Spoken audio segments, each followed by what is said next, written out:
What's going on, guys? Waco from Revolution. I've just gotten off the plane from Singapore in Geneva, and I'm here to speak to my buddy Remi Guillemin, who's the head of watches at Christie's for Europe. Sir, how are you? I'm good. Thank you, Wei, for being with us. Welcome to Geneva. This is the first thing I wanted to do when I touched down because I've been so excited about this auction, Passion for Time. So tell me about these watches, the person that curated this incredible collection, which is amazingly diverse, but really like sniper-like precise in terms of like pièces uniques as well. Who is this mysterious gentleman? Exactly. So this Monday at 10 a.m. we'll have at the Four Seasons the auction Passion for Time, which was curated by none other than Mohammed Zaman. So Mohammed Zaman is someone that's well known within the industry from Oman, Omanese collector, and he's been collecting for a while, and curated throughout the years a greatly diverse collection, as you mentioned. So there's really everything for everyone. If you like independent watchmaking, it will be incredible. If you enjoy vintage Patek Philippe, you'll have one of two reference 96 with a World Time complication offered at auction. If you enjoy Audemars Piguet wristwatches, you'll have a great selection of Audemars Piguet wristwatches, but also of Royal Oaks with great diversity, variations with special dials. We'll speak about it later. And then if you enjoy Rolexes as well, beautiful day dates with linked to the Middle East or Daytonas, as we'll see later. So he's a great, passionate individual who has been collecting for over 40 years, still is today. He still has a lot of watches and is still active within the market. So we're really looking forward to offer this collection on Monday to collectors of vintage and modern wristwatches. That's incredible. So what's been interesting is I'm old enough that I've been around and I've watched many different auctions over the last couple of years. And every once in a while, a watch will pop up and I'll be like, I wish I could buy that watch, right? Sure. And then, what's amazing is I see a lot of those actual watches here. And the watch I want to start with is, to me, possibly the most beautiful 5004 ever created, which is a watch that was made specifically for Mike Ovitz. It has everything that you would possibly want in a 5004 tachymeter.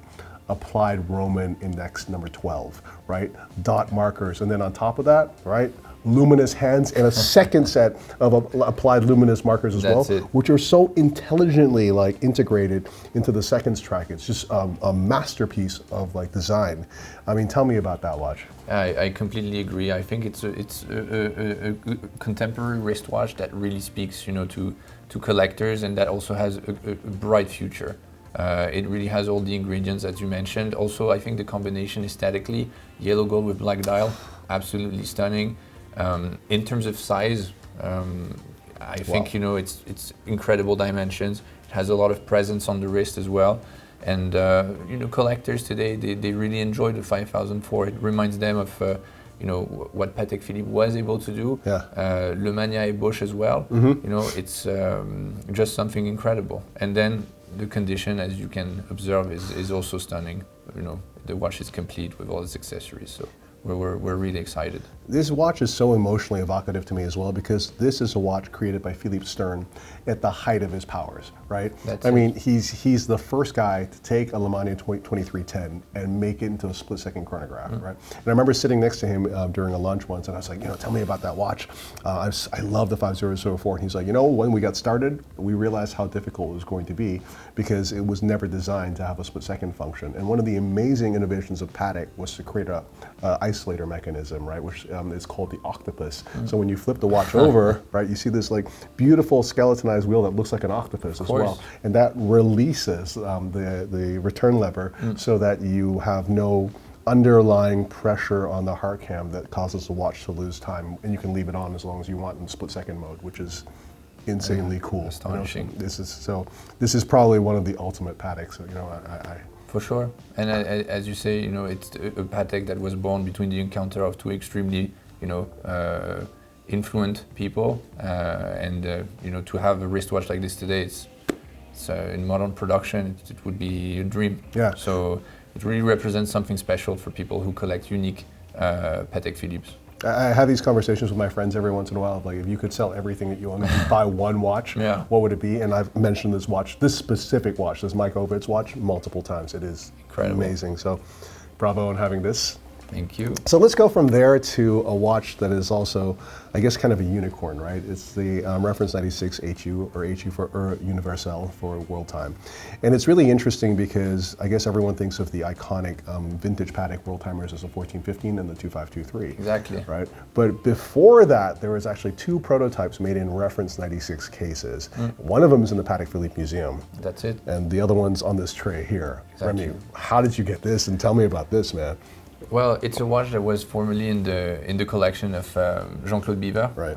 That was auctioned in the past years ago, and now it was in the collection of Mr. Zaman. He took extremely great care of it, and today it's coming back to us. So, as you rightly mentioned, this for any collector of vintage Patek Philippe or collectors of vintage wristwatches in general, it's a unicorn. It's a wristwatch. There is only one available in the market.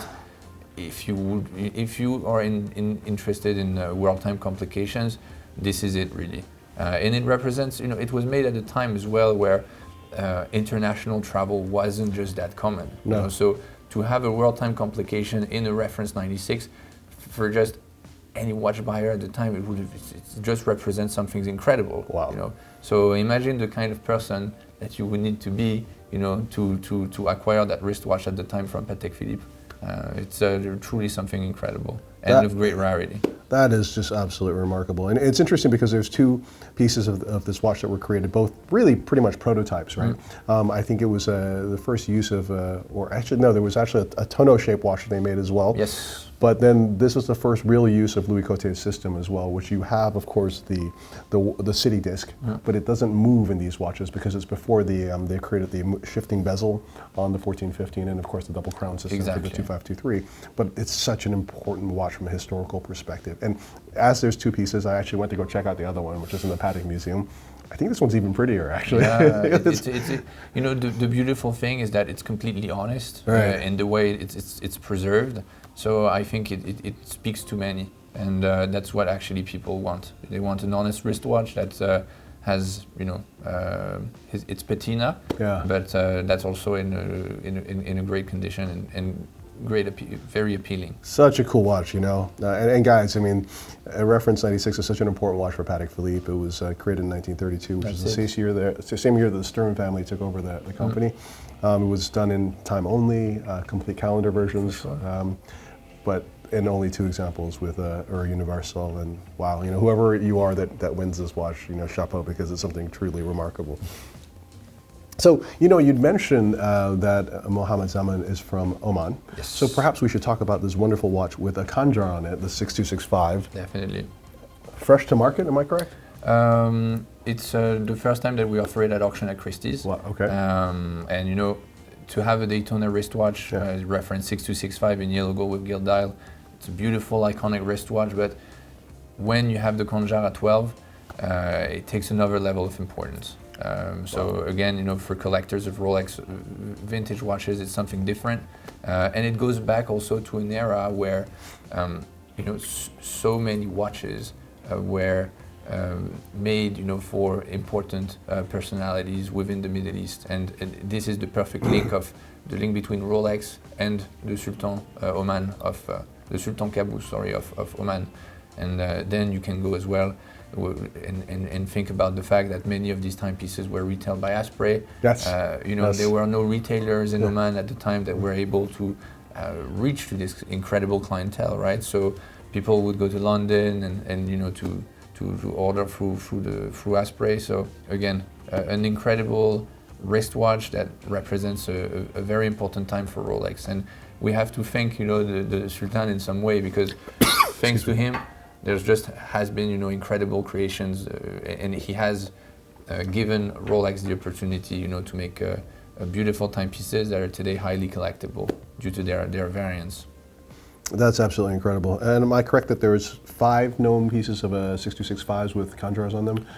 Yeah, there are a few, but as you say, it's a handful. So that's extraordinary. Yeah, and it reminds me of a beautiful wristwatch that we had last May. Again, 6265 with khanjar at 12 o'clock, but it was black. Right. And it used to come with you know, this beautiful set with the pens, you know, with the conjures, the box and papers. Asprey's had this incredible, it's like a box that looked like a wedding cake, you know? Exactly, yeah. And in the end, you know, the watch, you know, people were just astonished. Yes. The watch sold for around 850,000 US, roughly. And this is a watch that deserves, you know, to be seen by the same passionate collectors, really. It's something truly incredible. Wow, yeah, that's amazing. Okay, let's go from there to one of my all-time favorite watches, and that is the Royal Oak Perpetual Calendar, you know? You know, I mean, it's amazing to me also because in the context of 1978, which is when AP launched their ultra-thin perpetual calendar automatic, right? It was nuts, right? It was the middle of the quartz crisis. Everyone was like, dude, complicated watches are over. And they're like, you know what? Let's do this instead. Yeah, it was an incredible era. Right? You know? And then in 1984, they kind of took the best of both worlds. They took the Royal Oak and they took the perpetual calendar and they made it into this incredible timepiece. Now, if I'm not mistaken, there was 3 references that were made that didn't have the leap year indication, and the 25654 was the third one. I think they came out end of 80s, early 90s.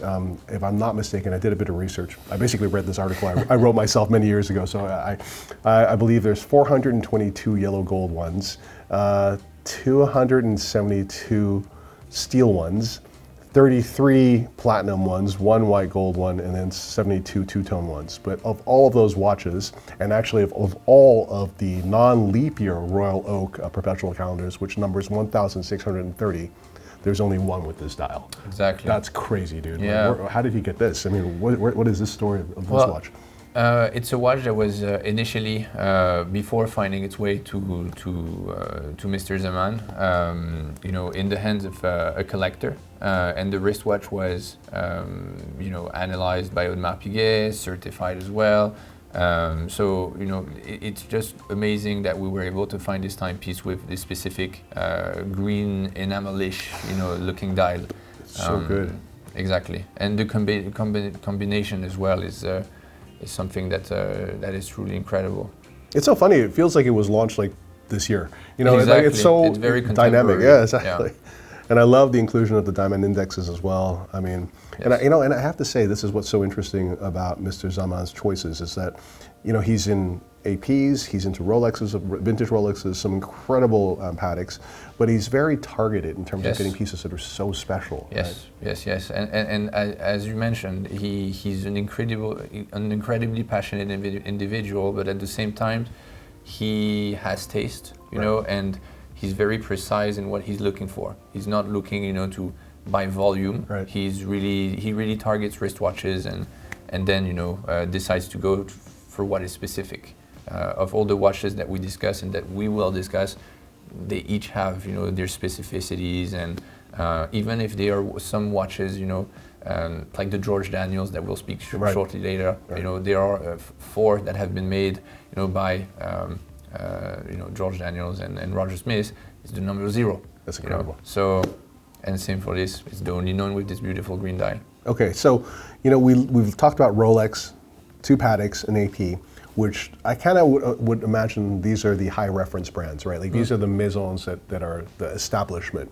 But now we see that he has this incredible passion for independent watchmaking as well, and what independent watches that he has selected. So you mentioned the George Daniels watch. This is a watch that celebrates the 35th anniversary of the coaxial escapement, made in 2010 in collaboration with Roger Smith.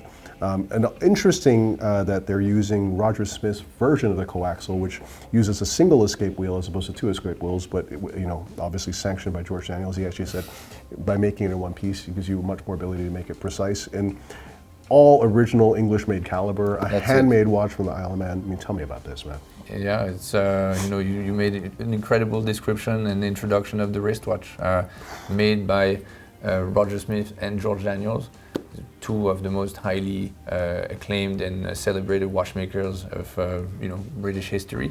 High level of finishing as well, and then in terms of exclusivity, you know, 4 pieces made of platinum, of which this is number 0. Incredible. And you know, what's really nice also is that we are in a period where independent watchmaking has really come to the forefront, right? You know, of course. I think a lot thanks to F.P.Journe, which we'll discuss later. Exactly. Independent watchmaking has now flourished, and you know, you, Remy, oversaw an auction, a specific auction dedicated to one living watchmaker, which was our friend Francois Paul, right? And so it goes to show you how mainstream like independence has become. It's incredible. But it's so nice to see Roger Smith getting his, and George Daniels, of course, getting like their days in the sun. That's like, it. there's so much appreciation for these guys now. Roger Smith's watches are commanding incredible secondary prices as well, and that is an absolute treasure. One of only 4 platinum pieces that were made, numbered 0. Absolutely stunning, dude. For sure. And as you mentioned, you know, it just shows how the market has evolved in the past years. You know, I think 5 or 10 years ago, we would have been used to seeing Rolexes or you know, highly established brands like Patek Philippe as well on covers of our catalogs. And today we're discussing, you know, these incredible wristwatches which have attained a cult status already, you know, and people are highly educated, highly passionate today, and you know, as intrigued, if not more, to discover these wristwatches rather than established brands. Yeah, but Remy, you guys at Christie's have done an amazing job as educators as well, right? Like the amount of time and effort that you guys put into your catalogs, for example, I mean, it's better than a lot of reference books that are out there. I know for you that is really important to your team and for you personally. Tell me a bit about that, man. Yeah, that's exactly it. You know, there are so many watchmakers who are so passionate about their creations, you know, who take so much time, such as this watch, for example. You know, people don't necessarily realize, but it takes over a year to finish this anniversary wristwatch. You know, it took, and people deserve, you know, to know and to be represented, you know, in under bright light for watchmakers in general. And then we have so many collectors who a couple of years ago used to really be focused on highly established brands, and you know, when they start getting into independent watchmaking, they realized, okay, you know, there's actually so many people that deserve, you know, a lot of credit, and we're just happy to see collectors evolve and reach that status. That's awesome, man. So, you know, Remy, we mentioned that you and Christie's oversaw the first thematic auction for a single living watchmaker for F.P.Journe. We've got 2 Journe watches here, but very unusual ones in that they come from the collaboration between F.P. and Max Bucer when he was at Harry Winston, who has also now become a legend in independent watchmaking too. I mean, tell me about the Opus and what it signifies to you in terms of the history of independent watchmaking. Well, it actually represents one of the first times where an established brand like Harry Winston reached out to independent watchmakers in order for them to collaborate, and therefore, you know, to get their work, you know, highly publicized and you know, known to some established collectors and the public in general. And the Opus One that you're holding in your hand, to me, it really represents, you know, the essence of this collaboration, but also some of the most, we'll see the tourbillon right now, but also the resonance to 2 of the most attractive timepieces of this series, made by Harry Winston in collaboration with F.P.Journe. You know, it's funny because I remember the stories I've always been told about Max thinking, like, because he took over Harry Winston and he was like, yes. What am I going to do now? Because I have no real in-house competence for complications. And he was like, the famous story is that he was passing Francois Paul in the escalator in Basel World. And he was like, aha, I need to talk to him. You know, and Francois Paul was just launching his brand as well. Of course, he would use the model of subscription, which we talked about during the auction, to finance his first watches, but also the collaboration with Harry Winston gave him the possibility to reinvest his money into, you know, I mean, you see that everything that he does, he always reinvests into his business. You know, he now has Les Quatronniers et Les Boîtiers, you know, de Genève, which is his own case making and dial making facility. But think about it like this, from a very early time in 2001, and to see that his philosophy yielding incredible watches like this is truly amazing. I mean, to me, I think that these were living a little bit in the shadows. Yes. But now they're really emerging as stars. Would you agree? 100%. Wow, that's absolutely stunning. And it's funny too because, like, I think we've gotten to a point where, like, we now appreciate the Harry Winston design. Yes. You know? Like, I would say 10 years ago, less so, and now we really get it. You know. 100%. And it also shows that people, you know, clients in general are getting ever, you know, educated and are getting more in depth into the history of the collaborations, the history of watchmakers and recognize as well the genius of both Max Bucer, but also of François Paul-Journe and the others who have participated in the initiative. So absolutely. Wow. I mean, and then, you know, again, any view of the resonance movement to me is absolutely stunning. This is, you know, the original resonance, which is before he added the remontoir d'égalité. And it is breathtaking to behold. Stunning. You know, to see this, you know, this phenomenon, which was discovered by Huygens, which was used by Breguet, Anti-Janvier, and then now François Paul-Journe. Like, when I see that in a wristwatch, it makes me understand that 100 years from now, people are going to look at Journe as the greatest watchmaker of his era, you know, without a doubt. But on the subject of greatness, we have to talk about this watch, because it is probably, I want to say, one of the most famous watches of all time. And the person who gets to own this, you get to own one of the most significant watches in the entire history of watchmaking. Absolutely iconic. Right? So this is, of course, Philippe Dufour's Grande Petite Sonnerie, the first wristwatch to ever feature a Grande Sonnerie, a Grande Petite Sonnerie. And this is, in fact, piece number 1 of the 4 watches that were made, right? Exactly. Tell me about this, Remy. It is absolutely breathtaking. It is the first wristwatch that Philippe Dufour ever created, full stop. So for people who are into collecting independent watchmaking, or people who wish to build a collection of Philippe Dufour timepieces, yes, this is a must-have. You know, and what I really enjoy as well is that before this wristwatch, Philippe Dufour was working for Audemars Piguet, made pocket watches, you know, that are absolutely breathtaking as well. And you have some of these attributes of the pocket watch, you know, aesthetics into this wristwatch. For me, it's really something that stands out, with the enamel dial, for example, the Roman numerals. Beautiful. But then when you have the watch in your hand and you have it on your wrist, it's completely contemporary. It does not feel outdated at all. Not at all. It has a lot of presence. And when you open the case back, you know, the hinge case back, and you see at the movement, you understand what it's all about. Right. You know, and you also understand why it took Philippe Dufour over 2 years to finish this timepiece, which, you know, I think is just stunning. You know, I had the pleasure of going to his 70th birthday this year, and it's interesting because now everyone regards Philippe Dufour as this kind of like elder statesman / like holy deity of independent watchmaking. He's like, everyone talks about him as being the father of our generation of independent watchmaking. But this took so much courage for him to do, because, you know, in the era, this is in the late 80s, early 90s, it was relatively unheard of that you could just go strike out on your own and create something. Of course.